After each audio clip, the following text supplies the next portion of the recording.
Diolch i fyddio. Diolch yn i ti unwaith eto am gyfle arall i ddod yma i geisio dy wyneb ac i addoli denw, ac yn gofyn i'r ti drwy gyrhau wrthym, a rhaid ti fod yma yn ein nerthu ni, ac y bydd y cyfan y byddwn ni'n ei wneud yn dwy'n clod i denw di.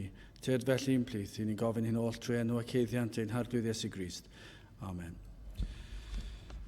Diolch ni ddechrau'n gwasanaeth trwy gannu'r emyn rhif 591, 591 o am nerth, i dreulio nyddiau yng nghynteddoedd ti fy nhad, byw yng nghanol y goleuni, twllwch obri dan fy nhraed. 591 gen i sefyll i'w chanu.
Croeso'n gwasanaeth.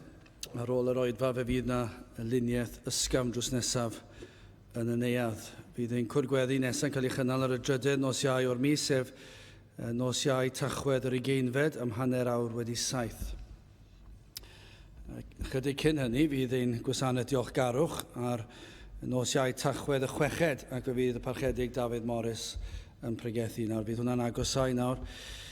Dwi'n credu sawl wythnos i ta hanner tymor, dwi'n yn siŵr, wythnos o wedyn hanner tymor. Y dydd Iau ar ôl hanner tymor, felly i ni fod yn ymwybodol fydd yn prysur agosau. Hefyd, fydd yr noson y gyrolen dod arno ni'n reit sydyn hefyd, felly Rhagfyr y Pedwerydd, nos Iau, Rhagfyr y Pedwerydd, hanner awr 7, fe fydd ein noson o gyrolau. Dwi'n mawr gobeithio fydd dim yn aml chi'n dweud bod chi eisiau'r cymylau i ddiflannu o ein hawyr ni, achos i ni'n gweld gymaint ohonyn nhw ac i ni'n cwyno amdanyn nhw, ond bys ni'n licio bethau cwmol yn dod yn ystod yr hanner awr nesaf, achos dwi'n gallu gweld neb.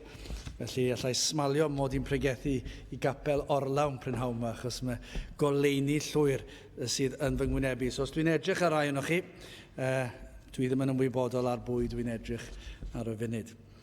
Nawr, gewn ni ganu tra'r ein heister, tra bod y casgla'n cael ei gymryd, emyn rhif 590, 590, mae fy nghalon a mehedeg unwaith eto i fyny fri. 590.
Byddai'n darlleniad o'r Efengyl yn ôl Ioan. Ioan pennod 21, ac yn dechrau yn yr adnod gyntaf.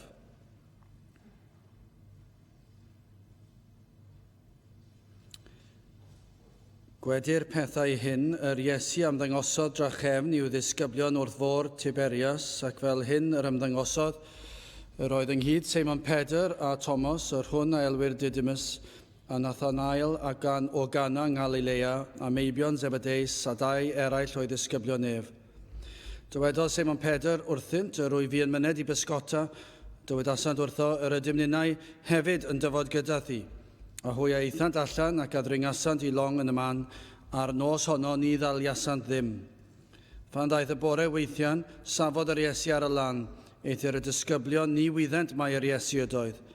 Yna'r Iesu ddywedodd wrthynt, o blant a oes gennych ddim bwyd, hwytha eteb asant iddo, nac oes. Yntau ddywedodd wrthynt, y bwriwch yr hwyd i'r tudeiau i'r llong a chwi a gewch. Hwy a fwriasant gan hynny ac ni allent bellach ei thynnu gan y lliaws pysgod. Am hynny y disgybl hwnnw yr oedd yr Iesu yn ei garu a ddywedodd wrth Pedr yr arglwydd yw. Yna Simon Pedr pan glybu mae yr arglwydd oedd a wregysodd ei amwisg can isnoeth oedd y fe ac ei bwriodd ei hun i'r môr. Eithir y disgyblion eraill a ddeithant mewn llong o blegyd nid oeddent bell oddi wrth dir ond megis 200 cifydd dan lusgo'r rhwyd a'r pysgod. Yn chi'n gynted ac y deithant I dir, hwy a welent dan o farwor wedi osod a physgod wedi dodi arno a bara. Yr Iesu ddywedodd wrthynt, dygwch o'r pysgod a ddaliaswch yr awr hon. Simon Pedr a ysgynodd ac a dynodd yr rhwyd I dir yn llawn o bysgod mawrion 130 ac bod cymaint ni thorodd yr rhwyd. Yr Iesu ddywedodd wrthynt, deuwch cyniewch, eithir ni feiddiau neb o'r disgyblion ofyn iddo pwy wyt ti, am ei bod yn gwybod mae'r arglwydd oedd. Yna daeth yr Iesu ac y gymerthfara ac ei rhoddes iddynt a'r pysgod yr un modd. Y drydedd waith hon yn awr, yr ymddangosodd yr Iesu i'w ddisgyblion wedi iddo gyfodi o feirw. Bydd y bendith Duw ar ei air sanctaidd yw. Gadewch I ni nawr droi at ein harglwydd mewn gweddi. Diolch I ni ti o Dduw am gyfle arall I ddod yma I alw ar denw ac I ddod yn mawl a'n deisyfiadau ger dyfron. Ac I ni yn diolch am yr hyddid hwn sydd gennym I ddod yn bechaduriaid. I ni yn dal yn gallu dod i'th bresenoldeb, yn dod gan ein bod yn wedi ein gwisgo yng nghyfiawnder a pherffeithrwydd dy fab yr arglwydd Iesu Grist. Ac felly thrwy yr hyn a wnaeth trosom I ni yn gallu sefyll wrth blaen ac yn gallu dod a'n deisyfiadau a'n mawl ger dyfron. I ni yn diolch I ti o Dduw am yr hyn wyt ti ac am dy air di am I ti edrych arno ni yn rhagwyddoldeb a chynllunio ffordd iachawdwriaeth. A I ti edrych arno yn dy gariad a darparu dy air ar ein cyfer ni, fod ti wedi rhoi trwy nerth yr ysbryd glân y geiriau i'w lefaru, i'w hysgrifennu lawr ar bapur mwyn I ni gallu darllen yr hyn i'w dywyllus di, yr hyn i'w dorchmynion di, yr hyn i'w yr efengil. Ac felly o Dduw, I ni yn diolch I ti am dy air, ond hefyd I ni yn diolch I ti am y gair, am yr arglwydd Iesu Grist ei hun. I ni yn diolch I ti am yr un a ddaeth I lawr yn ifydd o'r nef ac iddo adael y nefoedd I ddod I drigo ar y ddeiar yma. I drigo ar y ddeiar a fyddai yn ei wrthod, yn ei gysau cyn iddo ddod ac wedi iddo ddod I ddynion I droi cefn arno. Ac yno Dduw drost yr canrifoedd dyna i'w hanes ein byd ni, i'w casineb tuag at mab Duw. Ac felly o Dduw, I ni yn diolch I ti am ei fod yn fodlon dod i'r fath lea hon, ac nid yn unig I ddod, ond I gymeryd ein cosb arno ef ei hun ar y groes, iddo dderbyn dy ddigofaint di yn ein lle. Ac felly ni yn diolch I ti, yn diolch am yr efengil sanctaidd, yn diolch I ti am ffordd iachawdwriaeth, yn diolch am yr holl addewidion sydd yn dy air, y byddi di yn ein cadw ni holl y ddyddiau ein bywyd ni. Hyd y bydd y daith hon yn dod I ben, ac y bydd yn ein harwain ni at dragwyddoldeb. I ni felly yn gofyn I ti'n helpu ni fod, be ddylsyn ni fod, o ystyried yr hyn I ni wedi derbyn o'th law di, o ystyried bod gennym dy air di, bod gennym dy weision I esbonio dy air di, bod gennym nifer o bobl I gymdeithasu â hwy.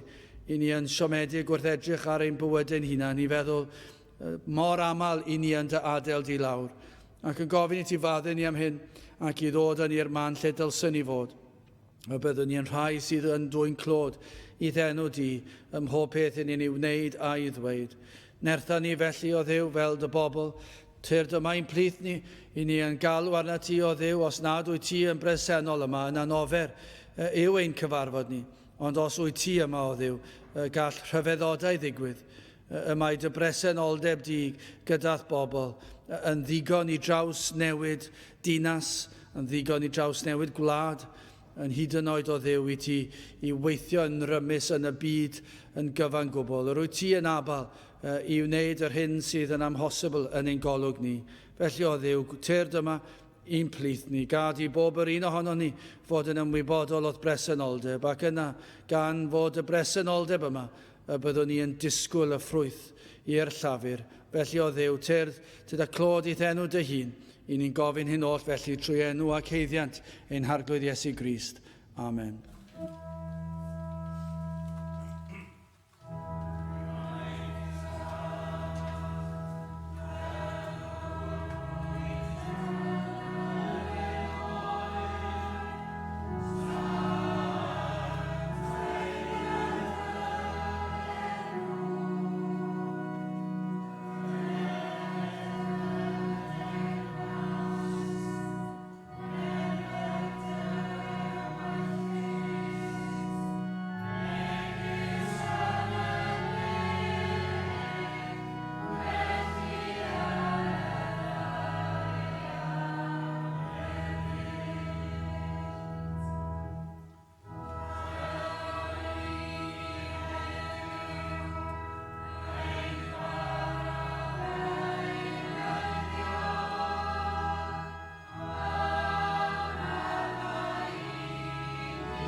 Dych ni gan I emyn rhif 588.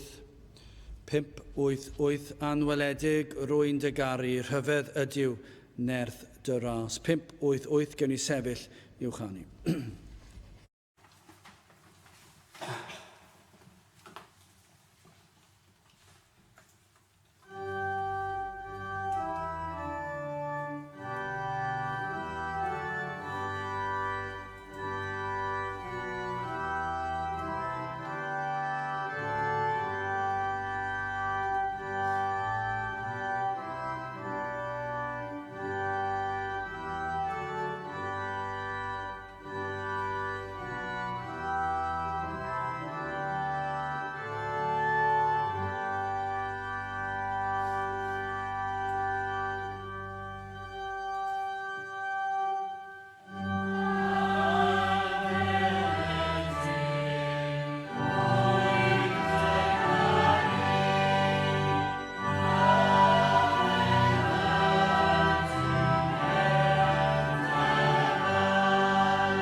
Lawyn testyn o'r Efengyl yn ôl Ioan, pennod 21, a'r 6ed adnod, Ioan 21 adnod 6. Yn tai a ddywedodd wrthynt, bwriwch yr hwyd i'r tŷ deiau, i'r llong a chwi a gewch, hwy a fwriasant gan hynny ac ni allent bellach ei thynnu gan y lliaws pysgod. Nawr mae'r darn yma o hanes yn dilyn croeshoeliad yr Iesu ac yna i atgyfodiad. Felly, yr Iesu atgyfodedig sydd yma'n ymddangos o flaen y disgyblion.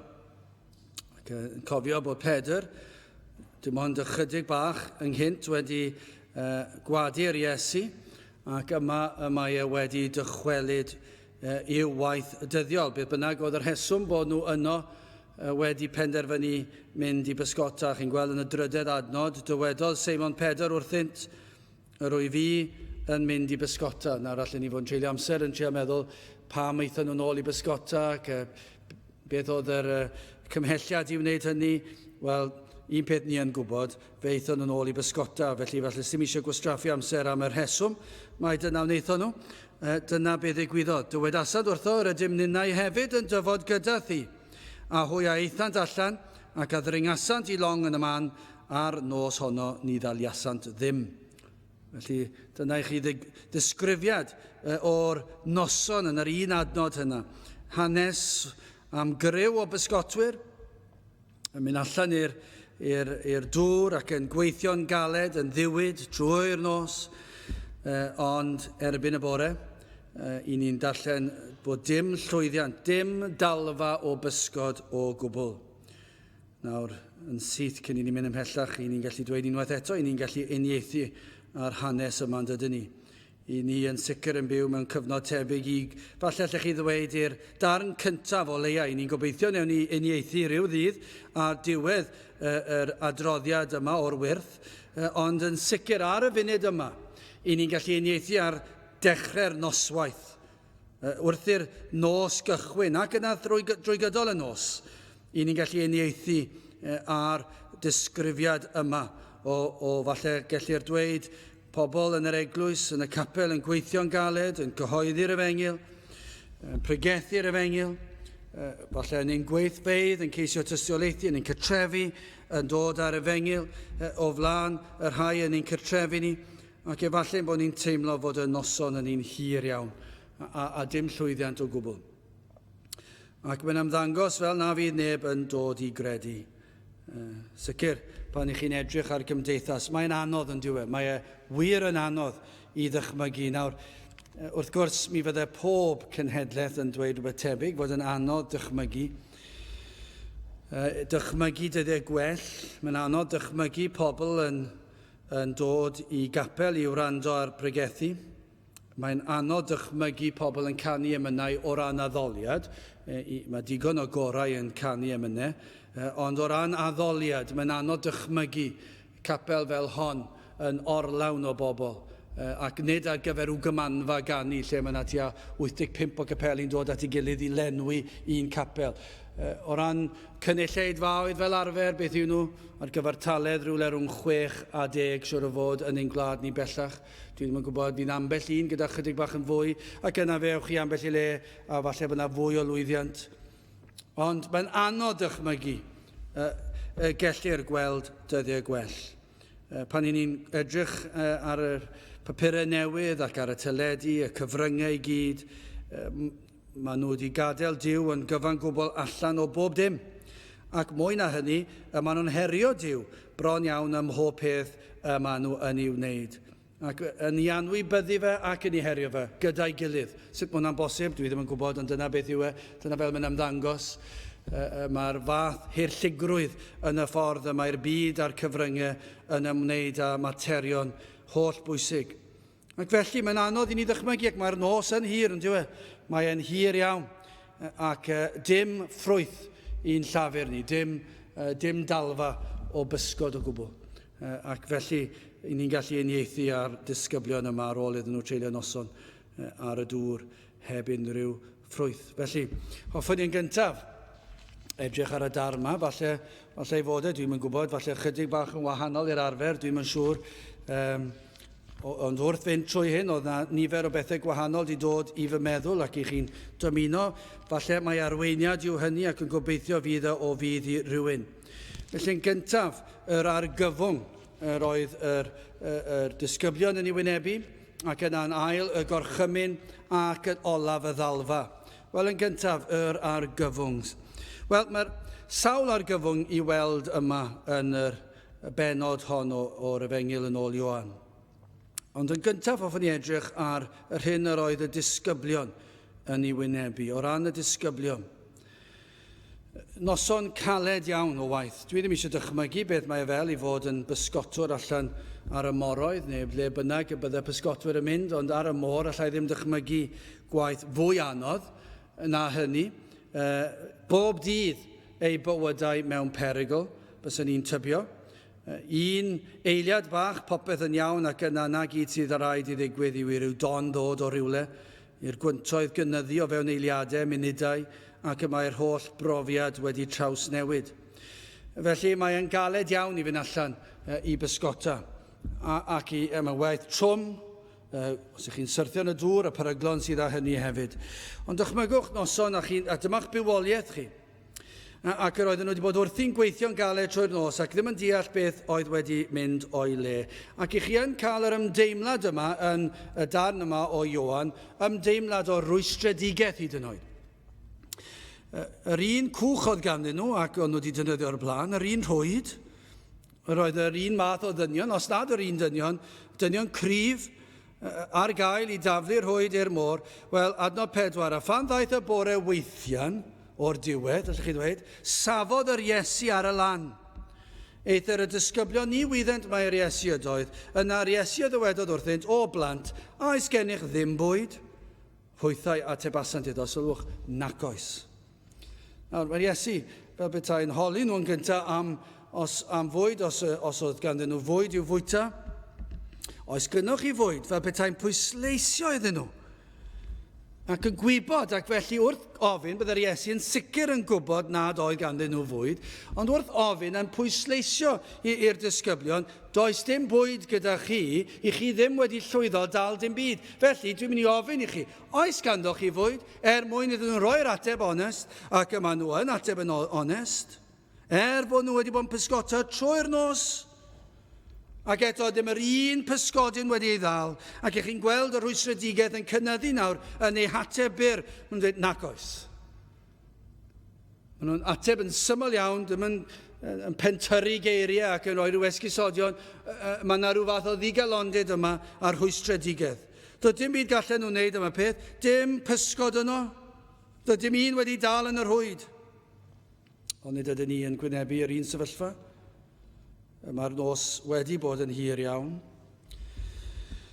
Sawl pregethwr sydd wedi bod yn pysgota am ddynion. Sawl pregethwr sydd wedi bod dros y blynyddoedd. Ac eto dim llwyddiant. Blynyddoedd, nid noson o bysgota, ond blynyddoedd o bysgota. Cofio darllen am Spurgeon yn dweud, petai oedfa yn mynd heibio heb ffrwyth, mi fydde fe'n holi pam. Wel, mae hwnna wastad wedi bod yn chwarae ar fy meddwl i dros y blynyddoedd. Dwi'n gwybod sawl blwyddyn dwi wedi bod yn pregethu, siwr fod dros 25 flynyddoedd. A fydden ni gallu dweud yn ddigon onest, dwi ddim yn gallu meddwl am lot o ffrwyth dros 25 o flynyddoedd. Nawr, dwi'n gwybod fydde'r rhai'n gallu dadle mae ffordd i ni'n diffinio ffrwyth yn gallu bod yn fater arall, achos i ni yn ddibynnol ar sofraniaeth Duw ac yn y blaen. Nid rhyw piti mawr personol yw hwn. Mi fydd y lawer iawn o bregethwyr yn gallu dweud yr un peth. Felly nid tynnu sylw at unigolyn sydd fan hyn. Ond chi'n aml yn meddwl o Spurgeon yn byw mewn cyfnod o fendith, ond eto gyd mae'r ganddo fe bwynt. Ac ydych chi erioed wedi meddwl am pregethwr sy'n dod i'r pwlpit fan hyn ac ar ôl pregethu, ac os yw yn pregethu gyda'r cymhelliad cywir, nid dwy'n clod iddo fe ei hun, ond dwy'n clod i Dduw, dychmygwch y siom ar ddiwedd oedfa pan nad oes yr un pysgodyn wedi brathu ar y bachyn. Dychmygwch y siom. Dychmygwch y siom heno wrth i'r pregethwr yna fi nôl i'w gatre. Ac yn gwybod, does dim ffrwyth wedi dod o fy llafur i heddi. Dychmygwch y siom wythnos ar ôl ac yna mis, blwyddyn, degawd heb ffrwyth. Dychmygwch be fydde fe, beth chi'n pysgotwr ac yn pysgota am 10 mlynedd heb dal yr un pysgodyn, bydde yna rhywbeth mawr o'i le yn bydde fe. A dyna'r cyfnod i ni'n byw yn ddi. Nawr ystyriwch y peth, mae e'n ddifrifol, mae e'n noson andros o hir. Ac mae e'n ddigalon. O na fydden ni'n byw yng nghyfnod Spurgeon, o na fydde yr ysbryd glân yn dod lawr arno ni fel a dath ar Spurgeon, a bydden ni'n gallu dweud ar ddiwedd Sul, petai'r siom aruthrol i feddwl nad ydyn ni wedi gweld unrhyw ffrwyth, a'i fod yn syndod nad oes na ffrwyth wedi dod. Ond bron iawn nawr, ac mae hwn i'n gwarth i ni'n hunan, nad ydyn ni'n disgwyl ffrwyth ar ddiwedd oedfa, achos does dim wedi bod am gymaint o amser, neu dim y ffrwyth gweladwy. Pregethwyr dros degawdau bellach yn yr un sefyllfa. Ond fel y disgyblion, gallech chi ddweud y pregethwyr yn gwneud popeth yn iawn, fel oedden nhw fel arfer yn wneud y Sul diwetha a'r blwyddyn cynt. Fel y cyndadau, gallech chi ddweud, yr un yw'r bregeth. Gallech chi hyd yn oed dadle, yr un yw'r bregeth ac yr oes Spurgeon yn ei bregethu. A petai yn bosib i wneud bod ni'n cael ei eiriau fewn blaen ni ac yn darllen ac yn pregethu'r geiriau gair am air fel Spurgeon. Byddwch chi'n dweud, wel, pam nad oes na ffrwyth? I ni'n addoli yn yr un ffordd. Ac falle mae hyn yn neud y sefyllfa yn waith ac yn neud y noson yn fwy hir i feddwl bod dim pysgod yn bachu ar y bachyn. Dychmygwch hyn, i ni'n gweld ac o gymharu y capeli eraill, hyd yn oed yn ein dinas ni, ac mewn dinasoedd eraill, ac mewn trefi hyd yn oed, sydd wedi troi i ffwrdd at be fysyn ni'n dweud yw efengyl gwahanol, ond maen nhw'n galw hunan yn eglwysi efengyledd, ond mi fysyn ni'n dadle mae efengyl gwahanol yw i, pam gan ei bod nhw yn cynhyrchu bydolrwydd ar ddiwedd y proffes o ffydd. Felly, os ydyn nhw'n hybu bydolrwydd yn eu pobl nhw sydd yn eu proffes bod nhw wedi dod i gredu, yna mi fyddwn ni'n dadle, mae efengyl arall yw i, dwi ddim yn efengyl y Beibl. I ni'n gweld y capeli yma sydd yn addoli mewn ffordd ysgafn. A beth sy'n digwydd? Maen nhw'n llwyddo. Mae fel petai yr hwyd yn cael ei daflu allan i'r môr ac mae'r pysgod yn dod i mewn yn ei degau, yn ei cannoedd, mewn rhai llefydd, yn ei miloedd. Ac yna mae'r capeli bach diwygiedig fel ni, sydd yn credu yn yr athrawiaeth Beiblaidd, sydd yn credu bod angen bod yn byw yn sanctaidd ac wedi ymwahanu o'r byd, sydd yn credu bod rhaid addoli Duw mewn ysbryd a gwirionedd ac mewn parch ac difrifoldeb ac mewn ofn. Ac does dim llwyddiant i weld o leia. Does dim llwyddiant. Dim fel ni'n gweld mewn llefydd eraill o gwmpas y lle. Felly falle bod ni'n teimlo chydig bach yn ddigalon fel y disgyblion yn rhwystredig. Ond chi'n gwybod beth, efallai bod yr arglwydd yn aros. Gai jyst fynd nôl i'r rhai hyn sydd yn dilyn rhyw drywydd arall ac rhyw efengyl modern ac y mae rhwydi nhw'n orlawn. Gai ddweud yna lle mae'r cymhariaeth yn dod i ben, achos dyw'r pysgod sydd wedi dod mewn i'r rhwyd yn fuan iawn i chi'n gweld maen nhw'n ffeindio twll yn yr rhwyd ac maen nhw'n mynd nôl i'r byd. Nid rhwyd yr efengyl yw hi. Ond mae'r ymddangosiad o lwyddiant. Mae'r hwyd yn dod i fewn, maen nhw'n dod â pentwr i mewn. Maen nhw'n gallu dweud gafon ni oedfa a fe ddath 100 i'r blaen. Ac yna beth nhw'n dweud ar ddiwedd y mis, gafon ni 300 o bobl yn dod i cael ei bedyddio. Ac mae'r gwasanaeth bedyddio yn un mawr iawn. Ac mae lot o bobl yn dod, camerau yn bobman. Ac mae ffys mawr. Ond does dim sancteiddrwydd yno. Does dim ymwahaniad o'r byd yna. Proffesiad bach cyfleus yw e. A cyn i chi wybod, mae'r pysgod yma wedi ffeindio twll yn yr hwyd ac nôl â nhw i'r byd. Falle dal i fod yn gryfyddol, falle ddim, ond dydyn ni ddim yn gwybod.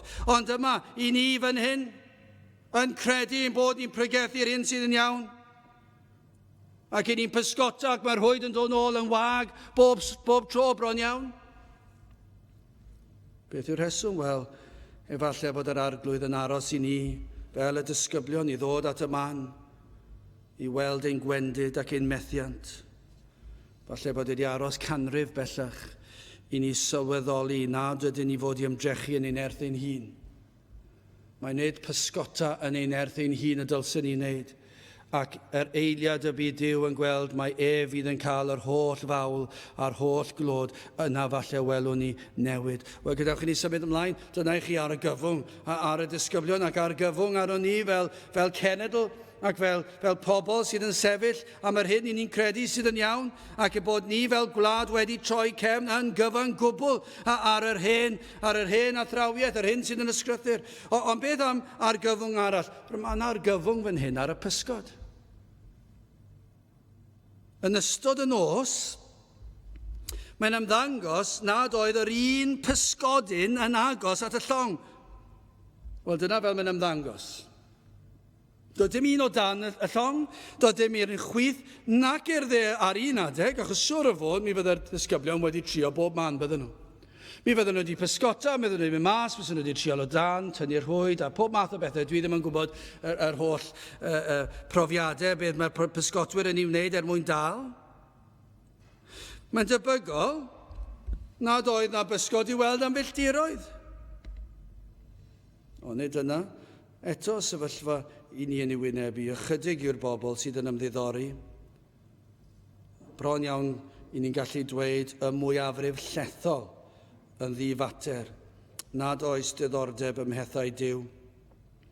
Ac fel y pysgod yma, does dim golwg ohonyn nhw.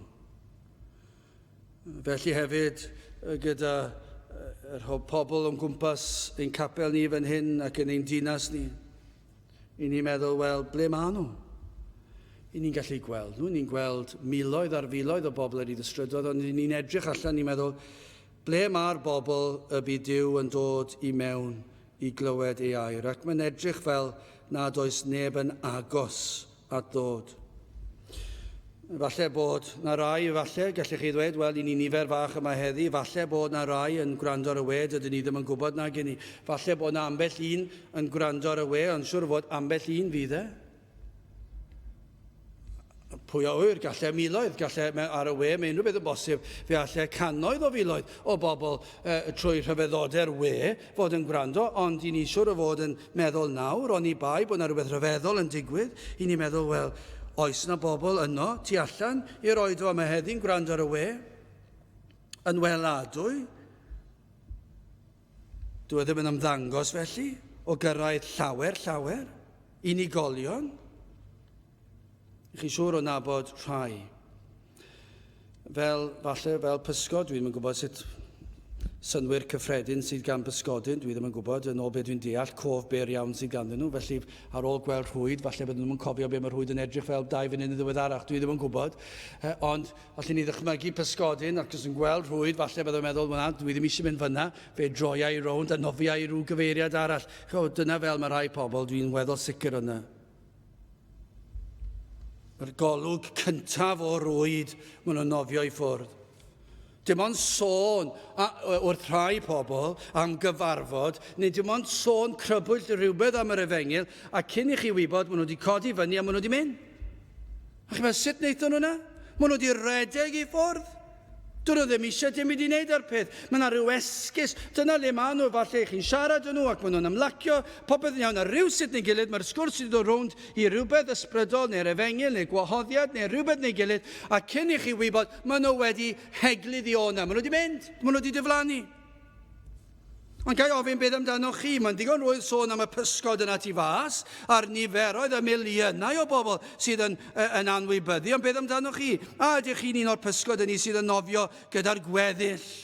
Chi wedi gweld y darluniau yna o bysgod o dan y môr, ac maen nhw'n yn eu cannoedd, ac maen nhw'n dilyn i gilydd, ac maen nhw'n symud yn gloi. A maen nhw'n mynd i bob math o lefydd, a chi'n mynd i'r rhai rhannu'r byd, mae'n edrych mor bert o dan y dŵr, a'r planhigion yma, a chi'n gweld nhw'n nofio. A ydych chi felly yn nofio gyda'r gweddill? Yn ei dilyn nhw i ba le bynnag, cyn belled bod eraill yno i chi ddigon hapus. Bron iawn i chi'n fodlon dweud, sdim ots gen i ble dwi'n mynd, cyn belled mod i gyda'r gweddill. Cyn belled bod pobl eraill gyda fi, dwi'n ddigon hapus fy myd. A falle'r eiliad i chi ar eich ben i chi'n dechrau meddwl am pethau. Ond wedyn chi'n dechrau ofni, achos dwi ddim yn licio meddwl ar ben fy hun, ac i chi eisiau chwilio am y gweddill, fel y pysgod yma, yn ei canoedd gyda'i gilydd yn teimlo'n ddiogel. Falle bod gyda chi ffrindiau'n dweud, tyr gyda ni, tyr ddigon pell o'r rhwyd. Paid yn mynd yn agos i'r rhwyd yr Efengyl. Paid mynd, falle bod ffrindiau gyda, falle bod teulu da chi, yn dweud, paid mynd atyn nhw, maen nhw'n od, maen nhw'n rhyfedd, maen nhw fel rhyw sect. Ond dyna fel mae pobl Efengylaidd yn cael ei galw yn yr oes yma. Dyna sut mae Satan wedi gwneud lot fawr o niwed. Mae wedi peri bod yna pethau rhyfedd yn codi. Pobl sydd yn gwneud drwg ac sydd yn manteisio'r bobl. Ond beth sy'n digwydd wedyn? Mae'r gwir Efengyl, mae'r un drwg yn dweud, peidiwch mynd atyn nhw. A mae'n dweud, mae fel rhwyd, mae'n beryglus, fi'n di cael dy ddal, maen nhw'n ofnadw fyna. Unwaith gei di dy ddal, gei di byth ffoi. A maen nhw'n peri dychryn i chi am y rhwyd yma. Ond i chi mynd gyda nhw ac yn nofio i ffwrdd. Mae'n ymddangos yn ddigon da ac yn ddigon braf ac chi'n ddigon diogel ymhlith y dor fawr o bobl. Ymhell o gyrraedd rhwydi'r pysgotwyr. Ymhell o sain yr Efengyl. Chi'n ofni cael eich dal. Mae rhai efallai sydd ddim yn nofio gyda'i eraill. Ond ych chi ar eich pen eich hun. Felly dychmygu rhyw bysgodyn yn y môr ar ben ei hun ac yn ddigon hapus i byd. Falle bod chi felly.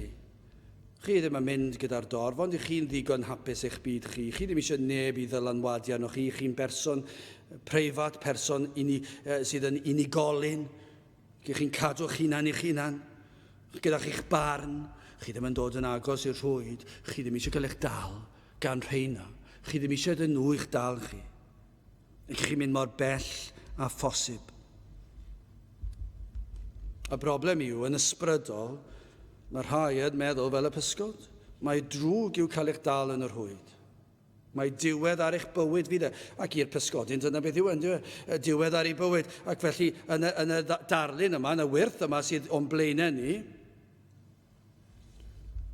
mae pobl yn ysbrydol yn meddwl, os gai fy nal yn rhwyd yr Efengyl, mae dyna ddiwedd ar fy mywyd fel ac y mae yn nawr.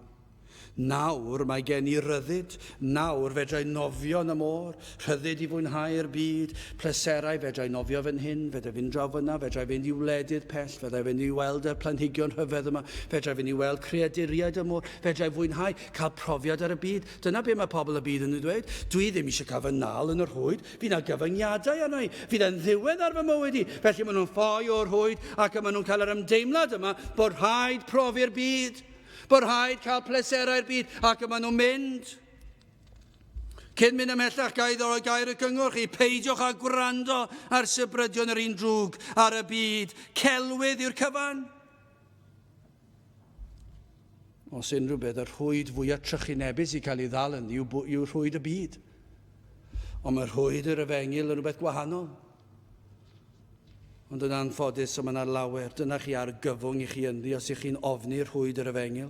Gais symud ymlaen, beth yn ail am y gorchymyn yma, adnod 6. Ynte y ddywedodd wrthynt, bwriwch yr rhwyd i'r tŷ deiau i'r llong a chwiagewch, hwyaf o'r iasant gan hynny, ac ni allent bellach eithynnu gan y lliaws pysgod. Nawr, mae yna ddau beth yn hanfodol fan hyn. Yn gyntaf y gorchymyn, ac yna yr un sydd yn gorchymyn. Nawr, ni'n gweld sofraniaeth Crist fan hyn, ef sydd yn rheoli pob dim. Ni'n gweld mae'n gallu mynd at y manylun lleia posib. Ef sydd yn trefnu hyd yn oed taith y pysgod yma. Fe allech chi ddadle bod Crist, fel yr un sydd yn sofran, yn sicr byddwch chi'n gorfod dadle hyn, yr oedd Crist yn gwybod ac wedi trefnu eiliad genedigaeth y pysgod yn y wyrth yma, man genedigaeth y pysgod yma, nifer o bysgod fyddai'n cael ei geni yn yr wyrth nawr, nid yn yr esboniad o'r wyrth, ond yn y wyrth ei hun, bod dim un pysgodyn yno drwy gydol y nos Doedd dim modd i'r un pysgodyn fod yn agos at y llong pan wnaeth y ddisgyblion allan. Wel, allech chi ddadle bod nhw unai ddim yn agos i'r llong, bod nhw'n milltiroedd i ffwrdd, neu trwy sofraniaeth a nerth Duw bod y pysgod wedi rhwystro'r rhwyd rhywsut neu gilydd. A mae hwnna'n wyrth yn ei hun. Unai bod nhw'n milltiroedd i ffwrdd tan y bore, neu bod nhw o gwmpas y lle, ond rhywsut trwy nerth Duw, rhywbeth ni methu esbonio, ond bod y wyrth yma wedi digwydd nad oedd y pysgod wedi nofio mewn i'r rhwyd. Felly, pan daeth y gorchymyn yma, yr oedd Crist wedi trefnu'r holl beth yn barod, ymhell yn rhagwyddoldeb. Ar gyfer i'r wyrth yma ddigwydd, yr oedd e wedi trefnu yr holl beth yma i fod yn iawn yn ei lle.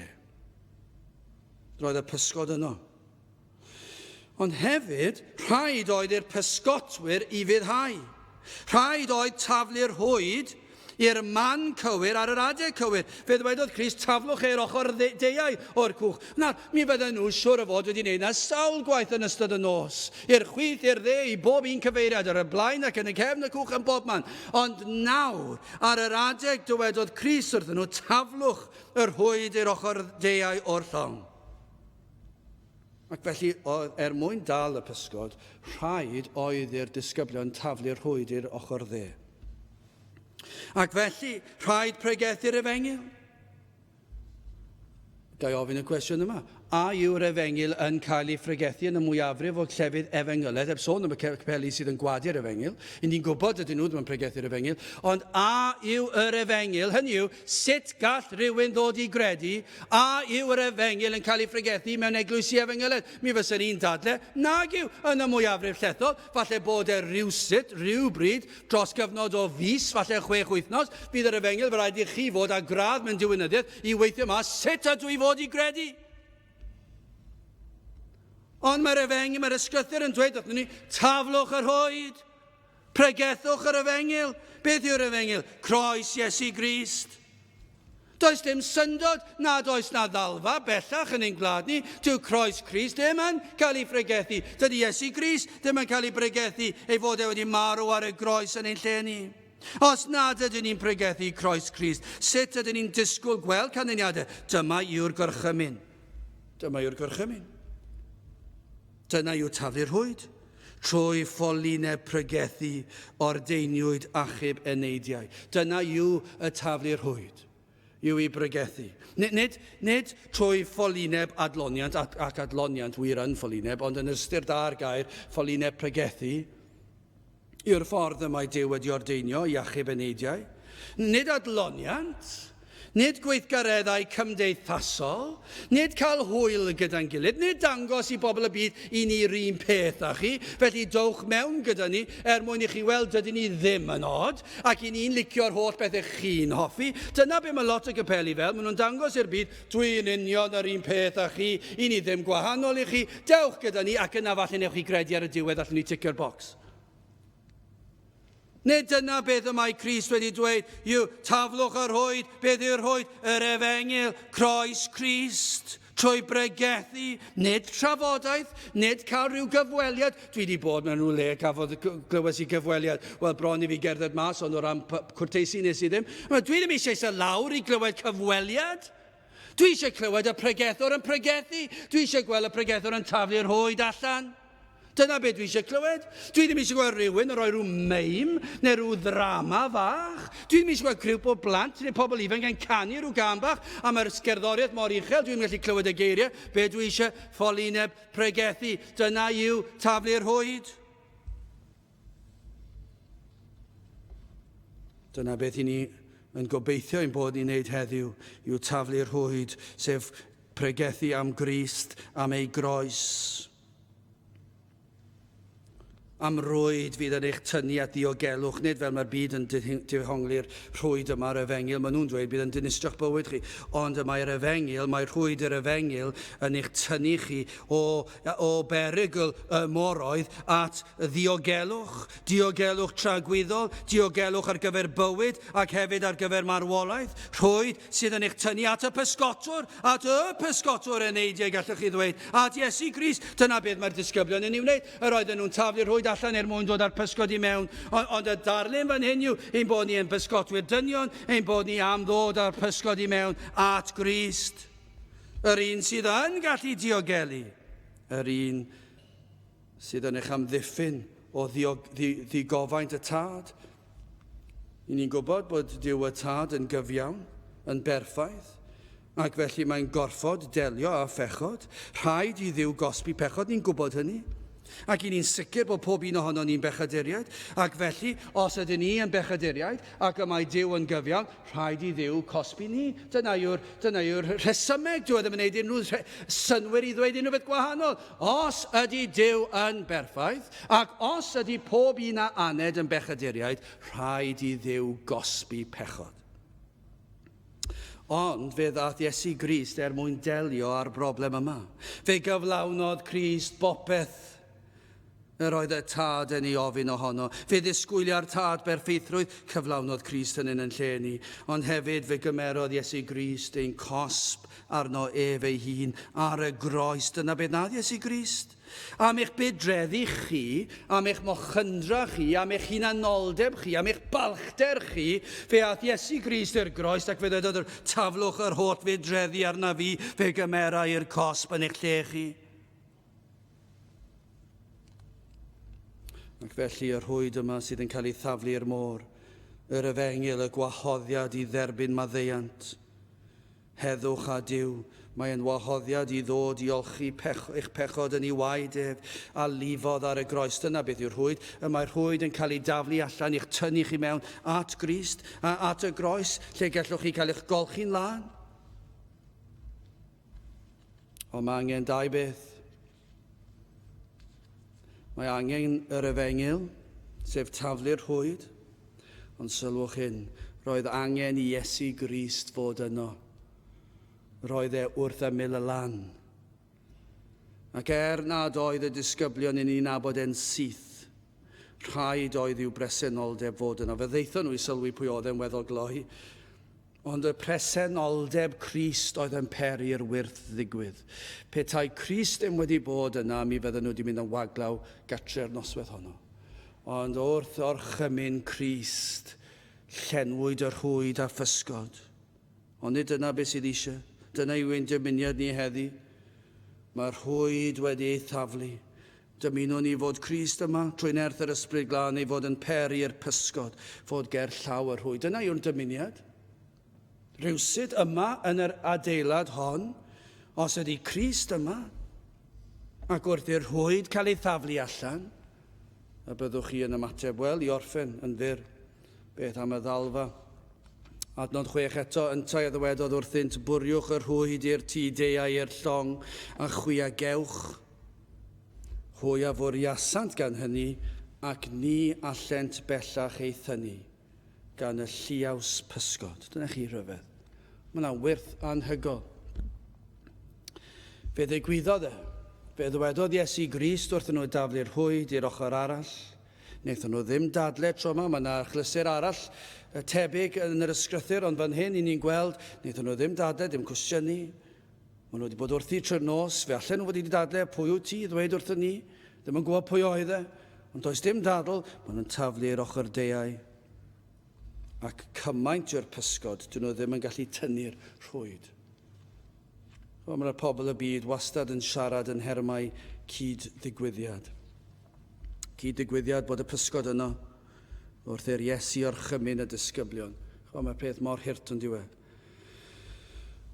Ond enghraifft arall sydd yma o nerth a sofraniaeth Crist, fe llanwyd y rhwydi. Dyna chi fendith, nid uned ddau, ond pentwr o bysgod. Gai ofyn, a dyn ni'n credu y gallwn ni weld dyddiau tebyg eto yma yng Nghymru. Ydyn ni'n credu fod yn bosib. Ar ei air ar ei orchymyn, petai Crist yn gorchymyn y gair, wrth i'r rhwyd cael ei thaflu, wrth i pregethwyr ffyddlon, sydd yn pregethu'r efengil yn gywir, ond wrth i'r arglwydd agosau a'i bresenoldeb i fod yn real, yr ysbryd glân fod ar waith, ac ar ei orchymyneb, ydyn ni'n credu gall y tyrfaoedd ddod i gadwedigaeth, y bydd y rhwyd yn orlawn. Ni'n credu gall y fendith yma ddod, tu hwnt i'n dychymyg, Dyn ni'n credu y bydd dydd yn dod pan bydd y cyfryngau, a bydd y rhaglenni teledu yn newid ei naws. Dyn ni'n credu fydd y papurau newydd, fydd rhai'n cael lawr yn llwyr. Bydd eraill yn parhau, ond yn newid y ffordd maen nhw'n adrodd hanesion. Bydd pethau'n lan bellach. Ydyn ni'n credu fod yna'n bosib? Ond ai gai ofyn i chi, ble chi arni? Oes na rai yma sydd yn ymdrechu o ran y pysgod nawr i nofio i ffwrdd o'r rhwyd? Oes na rai sydd yn ofni'r rhwyd? Yn gweld y rhwyd yn fodd o'ch caethiwo ac eich arwain at fywyd o gyfyngiadau. Ydych chi dal i feddwl felly? Ydych chi dal i ofni, ac wrth i chi dyfu, rhai o'n chi ifancach yn tyfu fyny, ni wedi gweld dros degawdau a degawdau yn dod. Ni wedi gweld plant yn dod i'r capel dros y blynyddoedd, ac yna pa mae'r cyfle'n dod i nofio trwy'r rhwyd. Ffwrdd nhw? Maen nhw'n mynd. Maen nhw'n mynd i'r moroedd mawr, i weld y byd a'i bethau, ac yn meddwl mai dyna yw diogelwch, ac yn mynd allan i'r holl beryglon y byd. Ac chi wedi peri, chi na'n i feddwl, chi wedi cael eich dylanwadu gan y byd, chi wedi clywed yn eich ysgolion chi wedi clywed yn eich colegau chi wedi clywed yn eich llyfrau chi'n gweld ar y teledu, a maen nhw'n dweud, byddwch yn ofalus o'r rhwyd yr efengil, chi ddim eisiau cael eich dal fyna. Wel, ein dymuniad heddiw, fydd na rhywun, neu nifer falle ar y we, yn dod o fewn cyrraedd rhwyd yr efengil. Gna fyddwch chi yn brwydro dim mwy i'w ysgoi, ond y byddwch chi'n caniatáu y rhwyd i'ch amgylchynu chi a'ch dod â chi fewn at Grist. A chi'n meddwl beth wrth ddod at Grist, wrth i chi ddod ac ildio i'w awdurdodau, wrth i chi gofleidio i bersonau, wrth i chi dderbyn golchiad eich pechodau yn ei waedau, fe fyddwch chi'n derbyn holl fendithion y sawl sydd yn Grist. Fe gewch chi heddwch, fe gewch chi sicrwydd o ddiogelwch am dragwyddoldeb. Mewn oedfa, wrth i'r efengil gael ei gyhoeddi, ac wrth i'r rhwyd cael ei thaflu unwaith eto, chi'n meddwl mae potensial bob tro. Os yw presenoldeb yr arglwydd yma, os yw'r ysbryd ar waith, yna fe all nifer ddod ato. Ond nid yw'n wir, fe all nifer, fe all cannoedd ddod, mewn un oedfa. Nid cyd-digwyddiad eich bod chi yma, allwch chi ddweud hynny fel y pysgod. Dyw e ddim yn gyd-digwyddiad. Chi'n gwybod petai rhywun yma nawr wedi gwrando ar y we am y tro cyntaf, a ddim wedi bwriadu gwrando ar y we.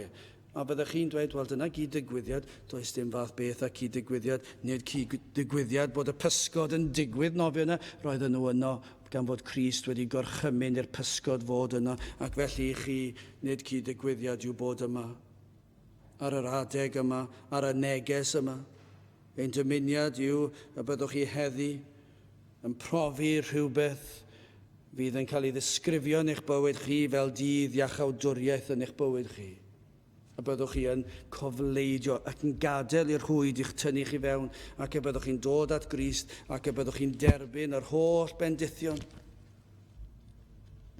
O fel pobl Dduw, o'na fydden ni yn credu ac yn dyheu ac yn gweddio am yr oedfa honno. Y bydd diwrnod yn dod, y bydd Crist yn mynychu'r tafliad yr rhwyd, ac y bydd ei bresenoldeb yma mewn fath ffordd, y bydd yn gorchymyn y fendith. Yntai a ddywedodd wrthynt, bwriwch y rhwyd i'r deiau i'r llong, a chwiagewch hwy a fwriasant gan hynny, ac ni allent bellach ei thynnu gan y lliaws bysgod. Gadewch i ni weddio. O Dduw, ni yn diolch i ti am dy drigaredd, ni yn diolch i ti am dy nerth, ni yn diolch i ti am y gwirthiau yma sydd yn dy air di, dy fod yn gallu gwneud rhyfeddodau, ac o Dduw, ni yn gofyn am wyrth arall heddiw, yr wythnos hon, ni yn gweddio cawn weld diwrnod yn dod, ar dy air di, wrth i dy bresenoldeb di fod gyda ni, y byddu di yn peri y bydd y pysgod yn dod i'r rhwyd. Y byddu di yn peri fydd neidiau colledig yn cael eu cofleidio gan yr efengil, ac y byddant yn pwyso ar Grist ac arno ef yn unig. Tyrd gweithio ac yn gweddio Dduw, mae ti yn unig fydd yn cael y mawl a'r clod. I ni'n gofyn hyn oll felly trwy enw ac heiddiant ein harglwydd Iesu Grist. Amen. Dewch ni orffen ein gwasanaeth trwy ganu'r emyn rhif 519 ac hefyd 520. Felly byddwn ni'n canu 4 pennill, 519 a 520. Mynd A wnaf dan godi llef o dad maddau. Pechu wnes yn erbyn nef oth flaen dithau. 519 a 520. Gwni sefyll i'w canu.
A nawr byddai di rasu'n harglwydd Iesu Grist a chariad Duw a chymdeithas yr Ysbryd Glân fod gyda chwi oll hyd byth.